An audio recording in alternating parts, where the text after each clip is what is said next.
اعوذ باللہ من الشیطان الرجیم بسم اللہ الرحمن الرحیم ان الذین یکتمون ما انزلنا من البینات والہدی من بعد ما بیناہ للناس فی الکتاب اولئک یلعنہم اللہ ویلعنہم اللاعنون۔ بے شک وہ لوگ جو چھپاتے ہیں اسے جو ہم نے نازل کیے واضح دلائل جمع دلیل کیے، واضح دلائل اور ہدایت والہدا من بعد ما بینا، اس کے بعد کہ ہم نے اسے کھول کر بیان کیا، اس کے بعد کہ ہم نے اسے کھول کر بیان کیا لوگوں کے لیے کتاب میں۔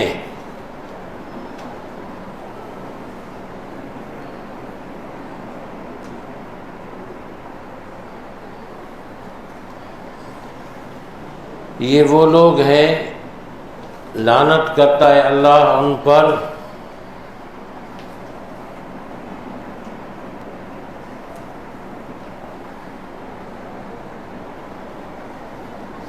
اور لعنت کرتے ہیں ان پر لعنت کرنے والے، اور لعنت کرتے ہیں ان پر لعنت کرنے والے، اور لعنت کرتے ہیں ان پر لعنت کرنے والے۔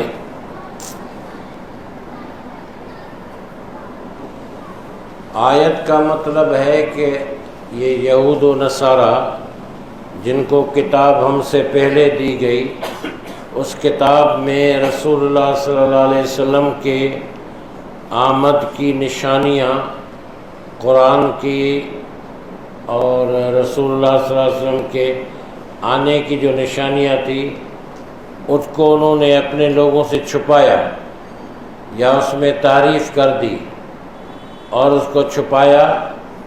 تو یہ کتاب کی بات کو چھپانا بہت بڑا جرم ہے۔ کتاب یعنی قرآن یا جو پہلے کتابیں تھیں۔ تو اللہ فرماتا ہے کہ قرآن کہتا ہے کہ ان پر اللہ کی لعنت ہے، یعنی باتیں تو واضح تھی لیکن پھر بھی انہوں نے اس کو چھپایا۔ لعنت کا مطلب آتا ہے اللہ کی رحمت سے دوری، لعنت کا مطلب ہے اللہ کی رحمت سے دوری۔ اور دوسرے لعنت کرنے والے بھی لعنت کرتے ہیں، عام لوگ بھی، اور یا پھر اس کا مطلب ہوگا کہ قیامت کے دن جن کو انہوں نے گمراہ کیا ہوگا، جب ان کے سامنے حقیقت امر واضح ہو جائے گی تو وہ بھی ان کو لعنت ملامت کریں گے، ٹھیک ہے۔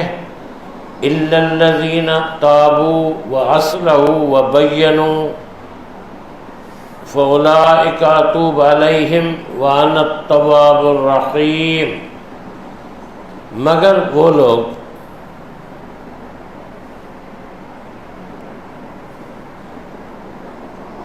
جنہوں نے توبہ کی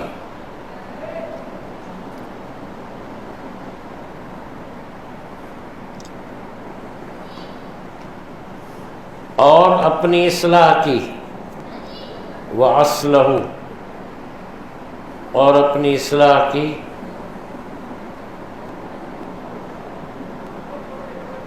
وَبَيَّنُوا، اور کھول کر بیان کیا،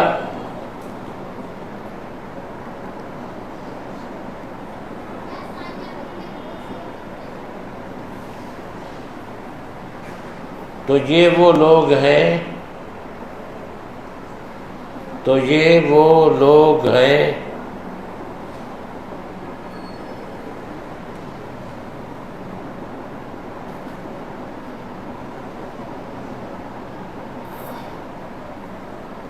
جن پر میں توجہ کرتا ہوں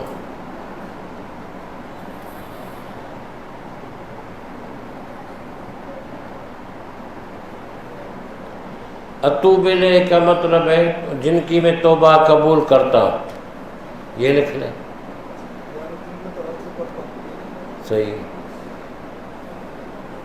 وَأَنَا التَّوَّابُ الرَّحِيمُ، اور میں بہت زیادہ توبہ قبول کرنے والا، رحم کرنے والا ہوں۔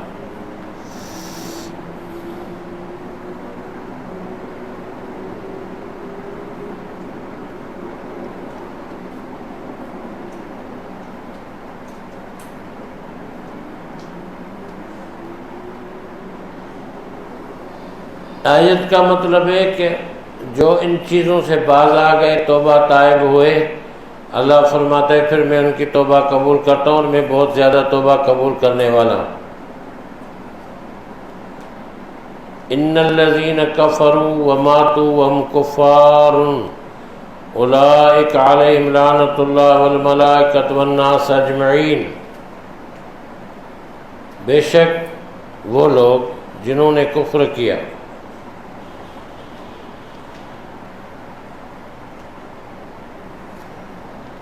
اور وہ مر گئے، وہم کفار، وہ اس حال میں کہ وہ کافر تھے، اور وہ مر گئے اور وہ اس حال میں تھے کہ وہ اس حال میں کہ وہ کافر تھے۔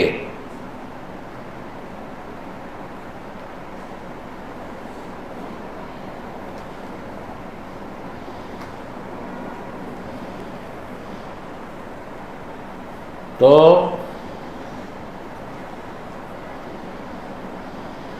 ان پر اللہ کی لعنت ہے،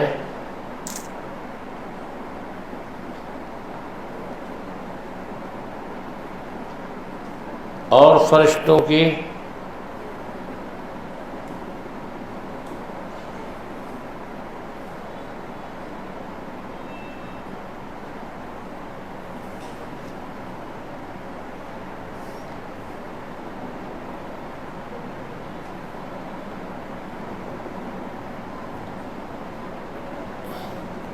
اور سب لوگوں کی۔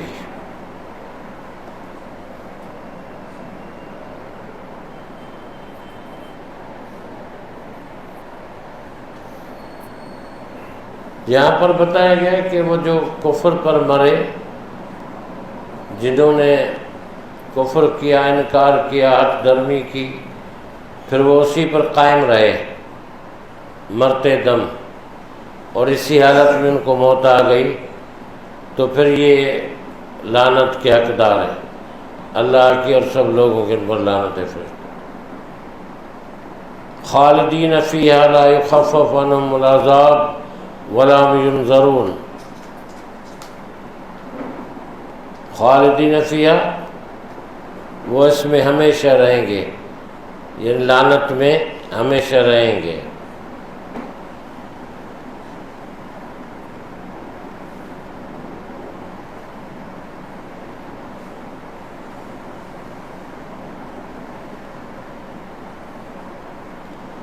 نحل کا کیا جائے گا ان سے عذاب، نحل کا کیا جائے گا ان سے عذاب،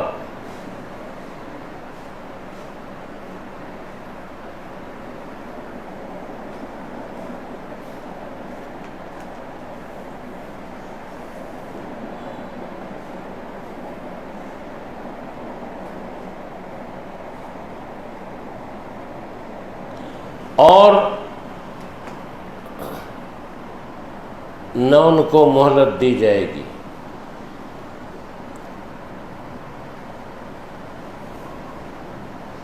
اور نہ ان کو مہلت دی جائے گی، ولا هم ینظرون، اور نہ ان کو مہلت دی جائے گی۔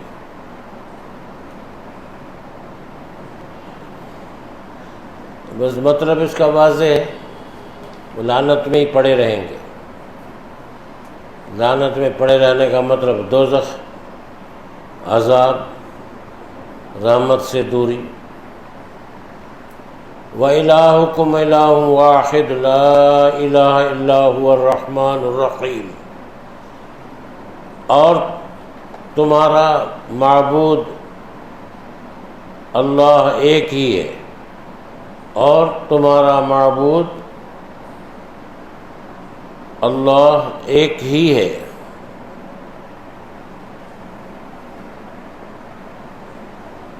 نہیں ہے کوئی معبود مگر وہی، نہیں ہے کوئی معبود مگر وہی، بہت مہربان رحم کرنے والا۔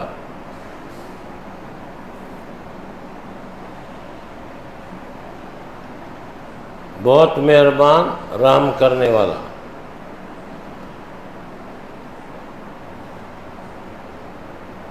یہ درمیان میں اللہ تعالیٰ کی توحید کی آیت آ گئی، اس لیے کہ انبیاء کی تعلیمات میں لوگوں نے بعد میں اپنی طرف سے ترمیمات کر دی، اور پھر اللہ کا تصور ایک جابر، قہار، منتقم، بدلہ لینے والا، سزا دینے والا، یہ تصور لوگوں میں پھیلایا۔ یہودیوں نے بھی تورات انجیل میں بھی یہ ہے تو نہیں، لیکن انہوں نے اس طرح کیا۔ اب جب یہ بات پوزیشن ہوئی نا کہ اللہ اتنا قہار ہے، جابر ہے، منتقم ہے، سخت ہے، تو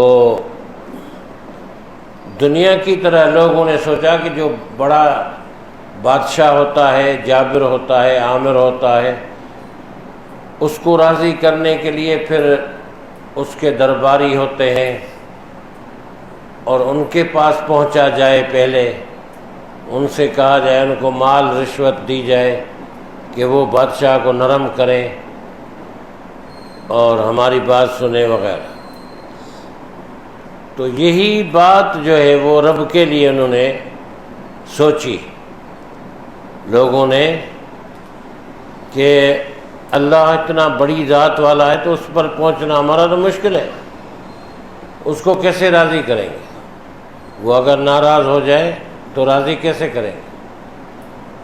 پیغمبروں نے جو راستہ بتایا وہ تو آسان ہے اللہ کے راضی کرنے کا، وہ اللہ کی عبادت معبود طوبہ ہے، لیکن پیغمبروں کی تعلیمات سے ہٹ کر کے انہوں نے سوچا کہ ہم اللہ کو کیسے راضی کریں، تو انہوں نے بھی بادشاہوں کی طرح، دنیا کی اداروں کی طرح سوچا کہ کوئی درمیان میں آدمی یا شخصیتیں یا چیزیں ہونی چاہیے۔ جیسے کفار نے کہا کہ فرشتے اللہ کی بیٹیاں ہیں، ان کی پوجا بھی کرتے تھے کہ کسی طور پر یہ راضی ہو جائیں تو خدا کو راضی کر لیں گی۔ پھر زمانہ گزرتا گیا تو انہوں نے اسٹیچو یہ بت بھی بنا لیے بزرگوں کے نام سے یا بڑے لوگوں کے، کہ یہ اللہ تعالیٰ کے کو نرم کریں گے، پھر اللہ ہماری بات سنے گا۔ اور اسی طرح شرک کا راستہ کھلتا گیا اس طریقے سے۔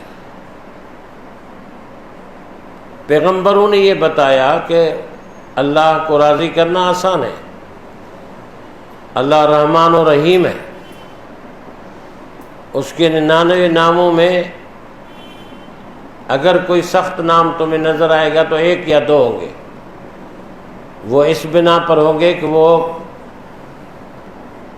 اپر ہینڈ اللہ کا یہ سب کے اوپر، وہ قادر ہے ہر چیز پر، اور یہ بھی ہونا چاہیے۔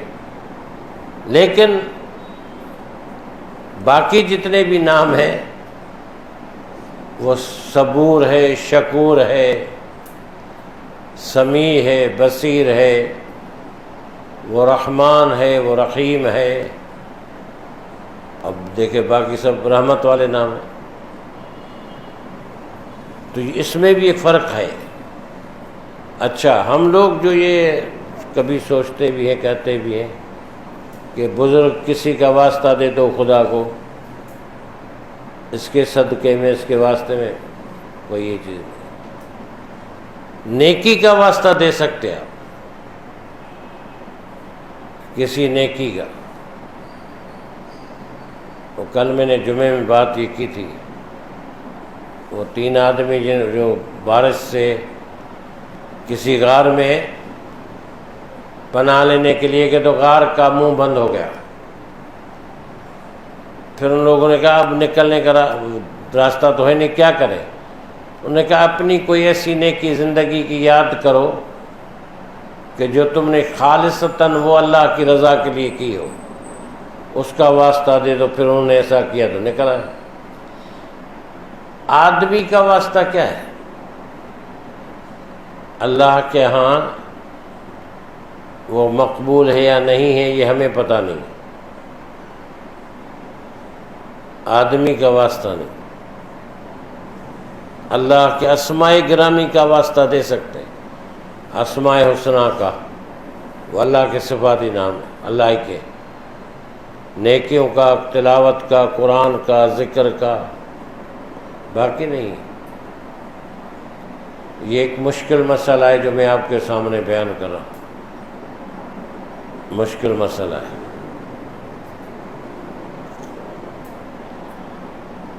اچھا، واسطہ دے نبیوں کا تو بعض بزرگوں نے کہا کہ جائز ہے، اس لیے کہ وہ تو مغفور ہیں، نبی تو معصوم ہیں۔ باقی کسی کے متعلق ہمیں کوئی پتہ نہیں۔ رسول اللہ خاتم المعصومین ہے، خاتم النبیین بھی ہے، خاتم المعصومین بھی ہے، باقیوں کا ہمیں پتہ نہیں ہے۔ تو ہم کس بنیاد پر یہ کریں؟ جب انبیاء علیہ السلام قیامت کے دن کہیں گے کہ بھائی نوح علیہ السلام کہے گا کہ میں نے اپنے بیٹے کے لیے رب سے دعا کی تھی، اللہ نے مجھے منع کیا تھا، میں تو اس اپنی غلطی کو محسوس کرتا ہوں، اپنے رب سے کیا کہوں، تمہاری سفارش نہیں کر سکتا۔ آدم علیہ السلام کہیں گے کہ میں نے پھل کھایا تھا، وہ مجھے یاد آ رہا ہے، میں اللہ سے بات نہیں کر سکتا۔ اسی طرح دوسرے انبیاء علیہ السلام بھی کہیں گے۔ تو جب نبیوں کا یہ حال ہے، باقی لوگوں کا کیا؟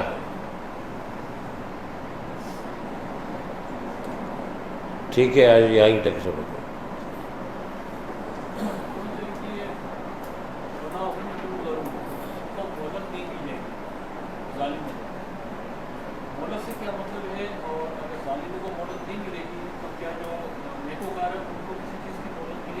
نیکوکاروں کو مہلت ملتی ہے نا دنیا میں، نہیں دنیا میں بھی ہے، آخرت میں مہلت کا مطلب یہ ہے کہ ان کو عذاب میں مہلت نہیں ملے گی۔ نیکوکاروں کا عذاب ہی نہیں ہوگا تو مہلت کا مطلب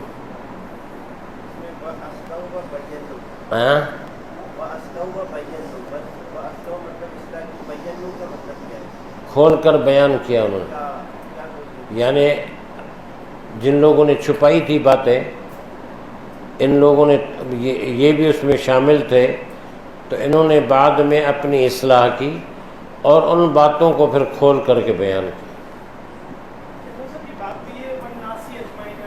لعنت کی جو بات تھی، اللہ کی لعنت، فرشتوں کی لعنت اور انسانوں کی، تمام انسانوں کی، کچھ نیک انسان بھی ہیں، کچھ برے انسان ہیں، تو یہاں کیا مراد انسان کی لعنت سے؟ انسانوں کی لعنت سے، انسانوں کی طرف سے کچھ نیک لوگ بھی ہیں، کچھ برے لوگ ہیں، اگر وہ لعنت کرتے ہیں تو برے لوگ بھی لعنت کریں گے۔ جن لوگوں کو انہوں نے گمراہ کیا ہوگا نا، وہ پھر ان پر لعنت ملامت کریں گے کہ انہوں نے ہمیں گمراہ کیا۔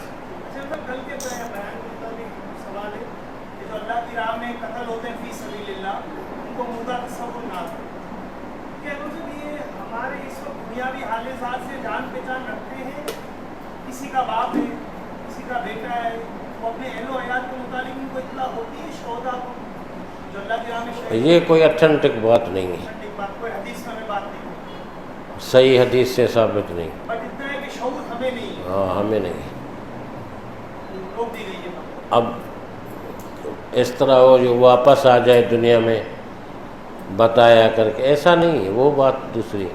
حالانکہ وہ کل جو ایک دوسری آیت میں نے پڑھی تھی اس میں ہے کہ وَلَا تَحْسَبَنَّ الَّذِينَ قُتِلُوا فِي سَبِيلِ اللَّهِ أَمْوَاتًا بَلْ أَحْيَاءٌ عِندَ رَبِّهِمْ يُرْزَقُونَ فَرِحِينَ بِمَا آتَاهُمُ اللَّهُ مِنْ فَضْلِهِ وَيَسْتَبْشِرُونَ بِالَّذِينَ لَمْ يَلْحَقُوا بِهِمْ أَلَّا خَوْفٌ عَلَيْهِمْ وَلَا هُمْ يَحْزَنُونَ، کہ وہ خوش ہیں جو اللہ نے ان کو رزق دیا ہے، اور وہ کہتے ہیں دوسروں کے لیے بھی کہتے ہیں کہ تم بھی یہ عمل کر کے اور اللہ تعالیٰ کو راضی کر کے یہ رزق دو. برزخ کی بات ہے، یہ پردے کی بات ہے.